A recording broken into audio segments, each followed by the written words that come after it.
যুক্তরাষ্ট্র ও ইরানের দ্বিতীয় দফা শান্তি চুক্তির আগেই শান্তি বার্তা দিল ইরান। অবশেষে সব ধরনের বাণিজ্যিক জাহাজ চলাচলের জন্য হরমুজ প্রণালী খুলে দেওয়ার ঘোষণা দিয়েছে দেশটি।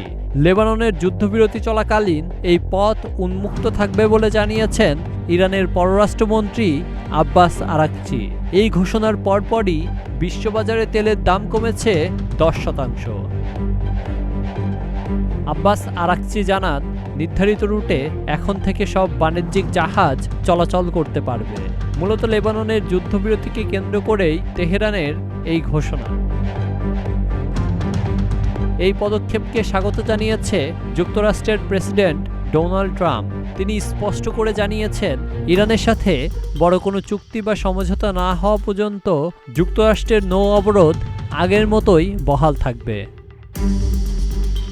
এদিকে নৌপথ খোলার খবরে বিশ্ববাজারে অশোধিত তেলের দাম এক ধাক্কায় কমেছে 10%।